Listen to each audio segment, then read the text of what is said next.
You're listening to an Airwave Media Podcast. What does Sputnik have to do with student loans? How did a set of trembling hands end the Soviet Union? How did inflation kill moon bases? And how did a former president decide to run for a second non-consecutive term? These are among the topics we deal with on the My History Can Beat Up Your Politics podcast. We tell stories of history that relate to today's news events. Give a listen. My History Can Beat Up Your Politics, wherever you get podcasts.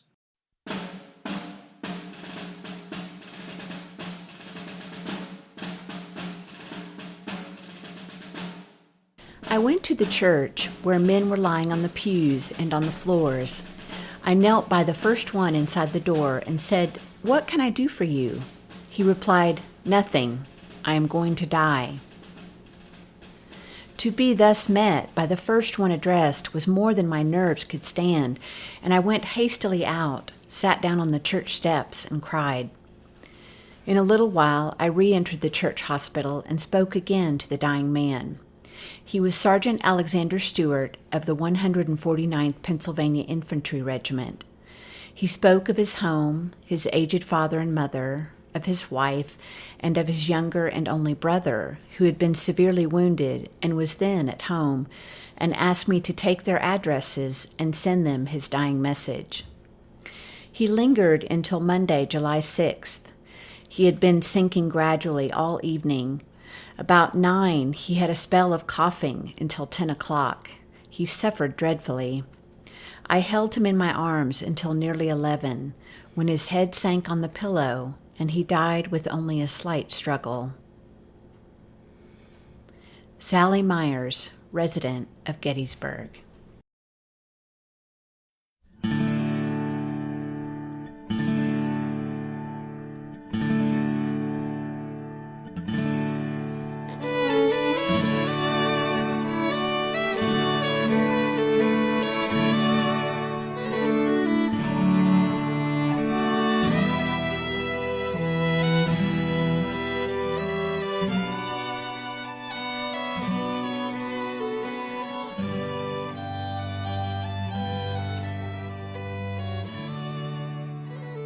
Hey everyone, welcome to episode 333 of our Civil War podcast.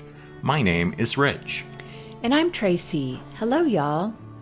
We just wanted to take a moment here to say how very impressed we were when we came across that quote by Sally Myers. She was 21 years old at the time of the battle and worked as an assistant to the principal of the Gettysburg Public Schools. We wanted to say that we think that when she went back into the church to help the wounded, after having a cry on the steps there, it was just as brave as any act of courage performed on the battlefield. In fact, if you think about it, the men who were fighting in the two armies were simply doing their duty. But Sally Myers was a civilian. She was under no obligation to go into that church and help the wounded, yet she did. And she was far from alone in what she did. There were many women, residents of Gettysburg, who pitched in to help the wounded soldiers who filled the area's churches, homes, and barns. They're definitely some of the unsung heroes of the Battle of Gettysburg.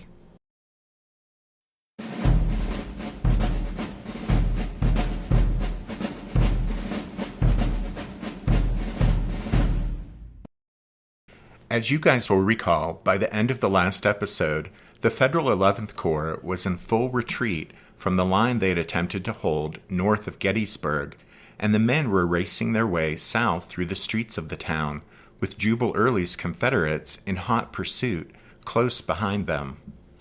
Meanwhile, at the same time, other Union soldiers were also pouring into town from the west because the Federal First Corps line had finally collapsed. After the war, there would be a heated debate among the veterans of the 1st Corps and the 11th Corps concerning whose line broke first that afternoon. And for them, this was a serious matter, since, as a matter of honor, neither the men of the 1st Corps nor the men of the 11th Corps wanted to be tagged as being the first to retreat. While that was a heated and sometimes bitter debate among the veterans of the two corps, most historians have come to the conclusion that you can't really say which of the two lines broke first, since the events in question were happening more or less simultaneously. And so what we wanted you guys to realize is that while we're covering the proceedings of that afternoon in a series of episodes here on the podcast, in reality, all of this was happening at more or less the same time there on the afternoon of July 1st. So while the 11th Corps line north of Gettysburg was collapsing rather dramatically, the 1st Corps line west of town was in the process of unraveling no less dramatically. So again, here on the podcast, as you'll see, what we're doing is covering these events in several episodes by going counterclockwise around the federal line from north to west. But just keep in mind that all of this with the 11th Corps and the 1st Corps is happening more or less simultaneously. Okay, so with that disclaimer out of the way,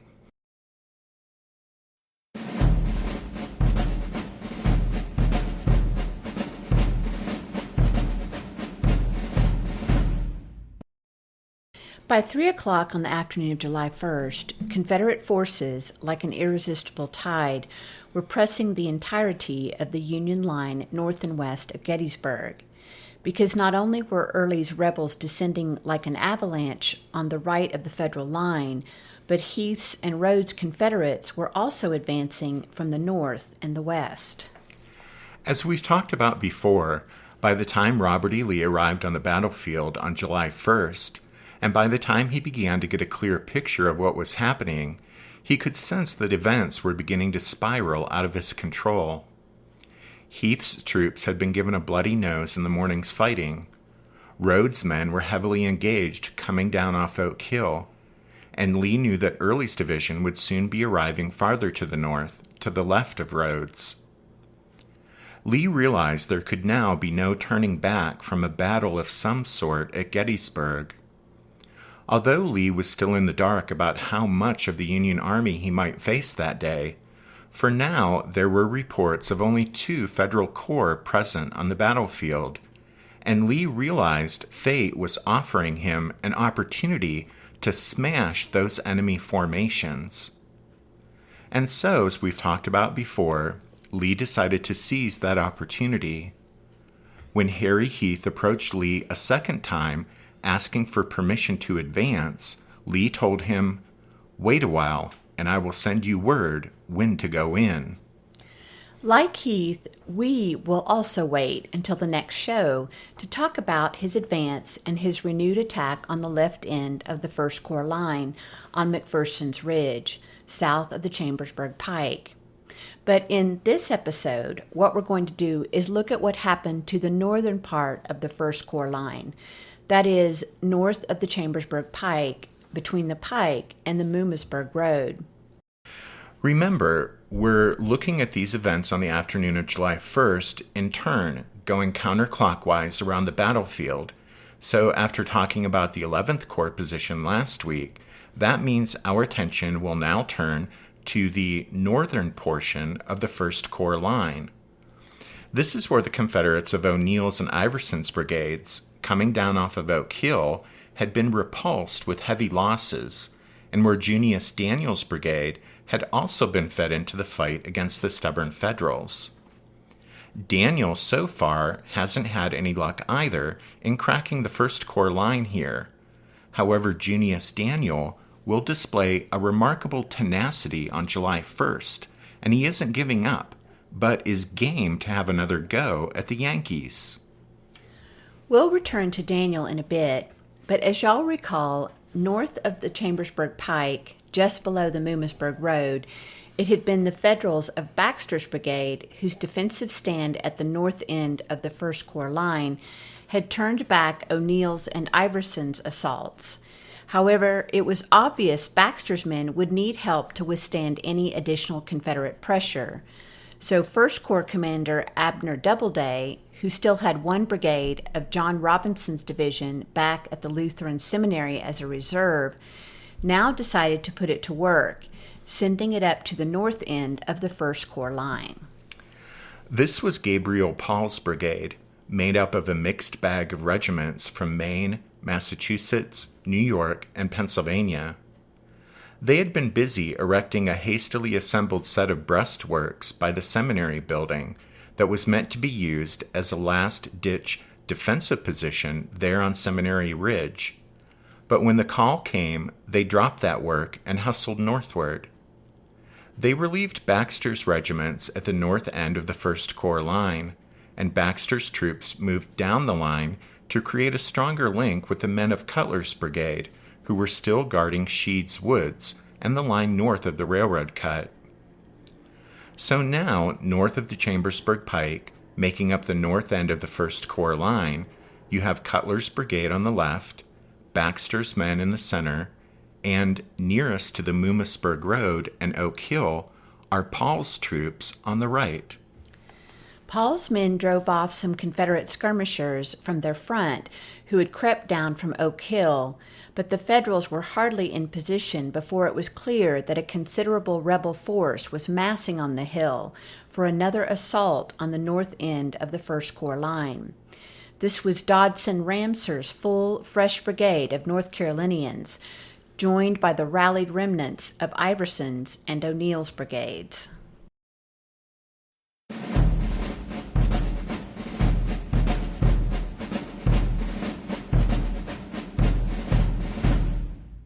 Did archaeologists discover Noah's Ark? Is the rapture coming as soon as the Euphrates River dries up? Does the Bible condemn abortion? Don't you wish you had a trustworthy academic resource to help make sense of all of this?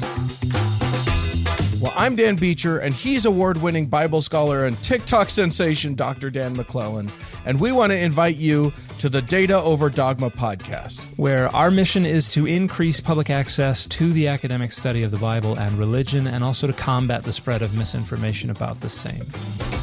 But, in a fun way. Every week we tackle fascinating topics, we go back to source materials in their original languages, and we interview top scholars in the field. So whether you're a devout believer, or you're just interested in a clear-eyed, deeply informed look at one of the most influential books of all time, we think you're going to love the Data Over Dogma podcast, wherever you subscribe to awesome shows. What's something you learned in history class that you feel wasn't the whole truth? Better yet, what's something you didn't learn at all that was omitted completely? That's what I'd like to call redacted history. I believe that all history, no matter how good or bad, needs to be told. There are wars, massacres, battles, and entire historical events that are just not in our school's history books. Have you ever heard of Mary Bowser? I didn't think so. My name is Andre White, the host of the Redacted History Podcast, the place where history's forgotten events, heroes, and villains get their story told, one episode at a time. So come huddle around the campfire with me and get ready to hear the stories that you were robbed of. And get comfortable. We're going to be here a while. The Redacted History Podcast. Real history never dies. Stream the Redacted History Podcast on Apple Podcasts, Spotify, or wherever else you get your podcasts. Gabriel Paul's brigade at the north end of the 1st Corps line was in a difficult spot. Like Baxter's brigade before them, Paul's 5 regiments here were also forced to assume a V or L-shaped position facing both north and west. In that map in your mind's eye, picture Paul's brigade as the angular link between the 1st Corps line and the 11th Corps line. Since the 1st Corps line ran north and south and faced west, and since the 11th Corps line ran east and west and faced north, Paul's brigade, as the link or hinge between the two corps, had to man that L-shaped position, facing both north and west. 2 of Paul's regiments, the 104th New York and 13th Massachusetts, held the right of the position, facing north, toward the Mummasburg Road. Then, holding the westward-facing portion of the position, looking out to the open fields below Oak Hill, were Paul's other 3 regiments, the 94th New York, 16th Maine, and 107th Pennsylvania. along with the 97th New York from Baxter's brigade.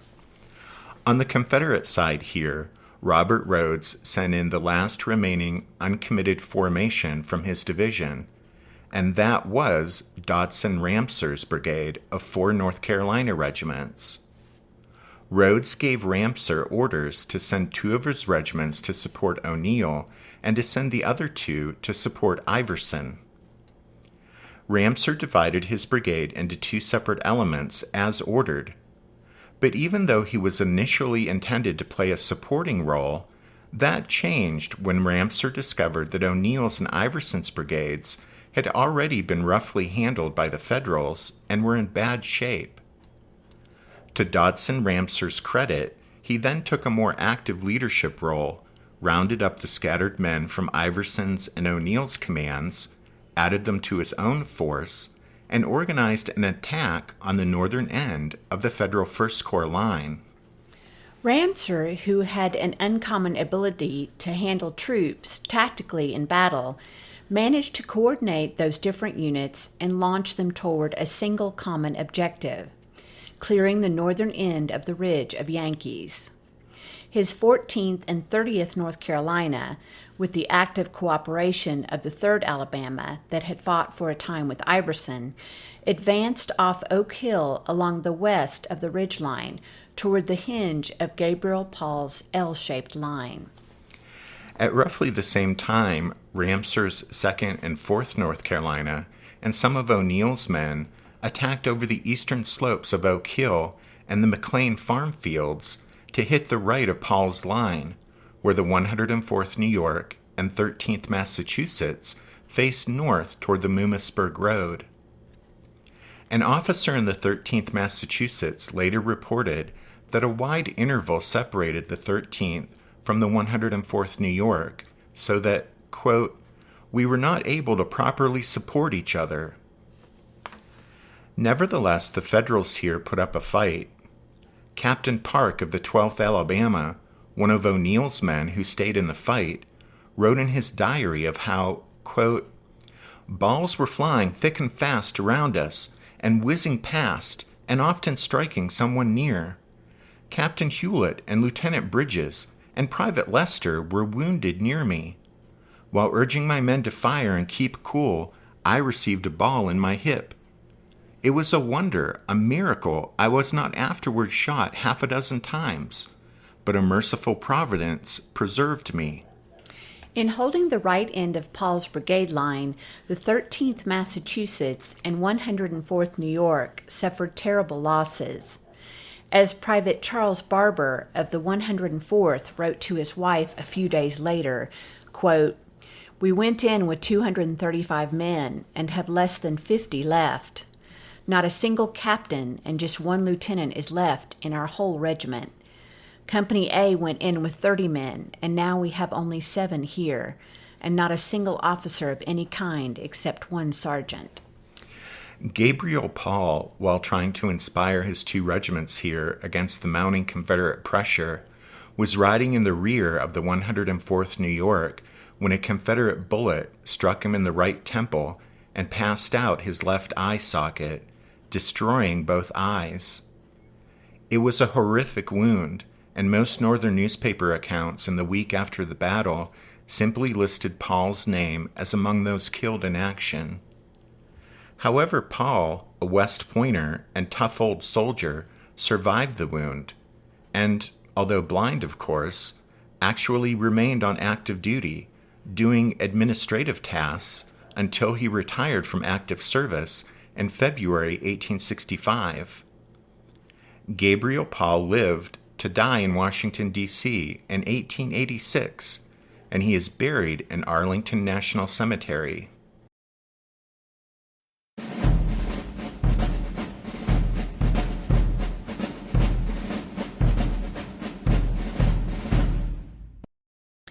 In very quick succession, the next 2 officers who assumed command of Gabriel Paul's brigade were also wounded. Paul's Federals were putting up a stubborn fight, but the Confederate pressure from Ramser's assault, coming in from 2 sides, that is, from north and west, was becoming too much for them to bear. Just to the south of Paul's beleaguered salient, elements of Junius Daniel's Confederate brigade, we said we'd get back to him, but now Daniel's North Carolinians, aided by some of Iverson's rallied troops, kept up a steady pressure on Cutler's and Baxter's Federals in Sheed's Woods to the north of the railroad cut. As the minutes ticked by, the fire from the trees continually dwindled as the Yankees there simply began to run out of bullets. With the First Corps line north of the Chambersburg Pike starting to come unglued under the relentless Confederate pressure, Federal Division Commander John Robinson realized that if he was going to save his command, it was time to go. And so Robinson started to withdraw the men of Baxter's and Paul's brigades southward along the line of the ridge toward the railroad cut, hoping to turn eastward at the cut and use it as a route into town and beyond. To buy the necessary time for the rest of the division to get off the field, Robinson decided to sacrifice one regiment, which would hold its ground and delay the surging Confederates for as long as possible. Robinson selected the 16th Maine. The 16th's colonel, Charles Tilden, protested. He had not quite 200 men still on their feet, he said, and so Robinson might as well, quote, set a corporal's guard to stop the rebel army. Robinson was noticeably irritated by Tilden's protest, and rising in his stirrups, ordered Tilden to move the 16th up to the stone wall bordering the Mummersburg Road and, quote, hold it as long as there is a single man left. Tilden knew he had no choice, so he replied, all right, General, we'll do the best we can. But as one of the regiment's officers later said of that moment, quote, every man knew that the movement meant death or capture. Tilden led his men over to the stone wall and there planted the 16th's 2 flags as the other regiments of the brigade, as well as Baxter's men, hustled away down the ridge and then off toward town. Also pulling back were the men of Cutler's brigade from Wadsworth's division. Ramser's attacking Confederates closed in on the men from Maine, attacking from the north and northwest. Tilden waited until he saw nothing but rebels to the left and right, as well as in front. Then, deciding the 16th had done its duty, he ordered a retreat. They struggled to fall back fighting, but the Confederate pressure was unrelenting. When the survivors reached the railroad cut, they halted. It seemed as if the rebels were coming at them from every side. The 16th's adjutant declared that, quote, they swarmed down upon us. They engulfed us. For most of the soldiers from Maine, their options were surrender or death. An Alabaman pointed his musket at Colonel Tilden and shouted, throw down that sword, or I will blow your brains out. Tilden responded by sticking the point of his sword into the ground and attempting to break the blade. His men were equally reluctant to surrender the regiment's colors. And so, with Tilden's permission, the color bearers, Sergeant Wilbur Mower and Corporal Sampson Thomas, tore the national and state flags from their staffs and ripped them into pieces too small to become official trophies for the enemy, but large enough to provide treasured keepsakes for the men who had fought beneath them. After the pieces of the flags were passed out, one lieutenant confessed that, quote, every man commenced to look after himself without further orders. Of the 275 men who entered battle that day with the 16th Maine, only 39 escaped the fierce combat on McPherson's Ridge and made it back to Cemetery Hill.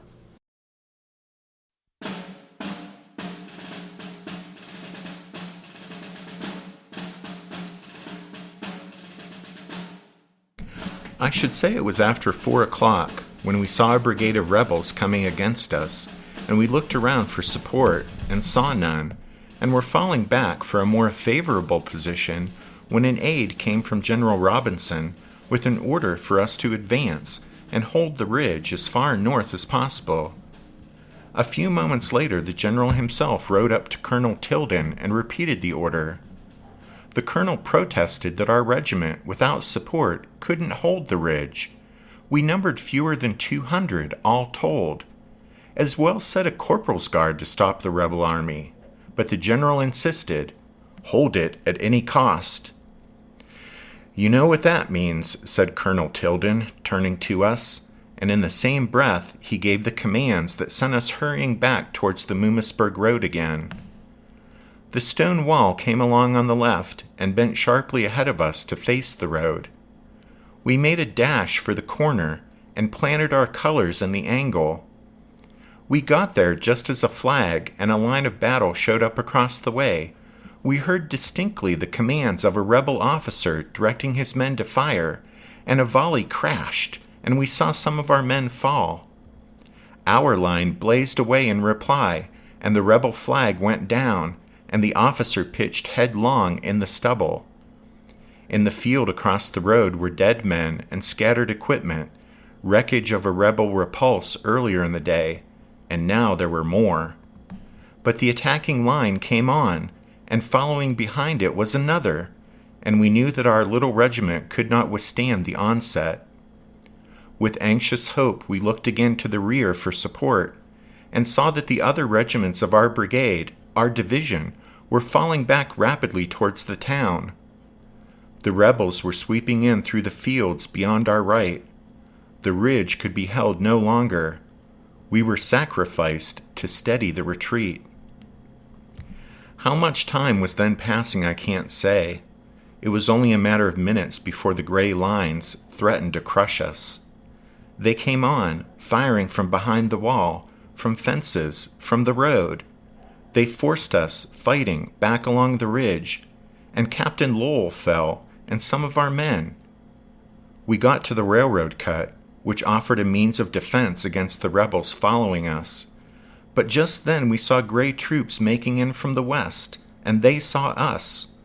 We were caught between two fires. It was the end. For a few last moments our little regiment defended angrily its hopeless challenge, but it was useless to fight longer. We looked at our colors, and our faces burned. We must not surrender those symbols of our pride and our faith. Our color bearers appealed to the colonel, and with his consent they tore the flags from the staves and ripped the silk into shreds, and our officers and men that were near each took a shred. I have one with a golden star. Though the rebel lines were fast closing in, there was yet a chance for some of us to escape, and nothing now forbade our risking that desperate hazard. We that took the chance bolted across the Cashtown Pike and made our way, in a fever of anxiety, to a hill south of the town. Captain Abner Small, 16th Maine Infantry, Paul's Brigade.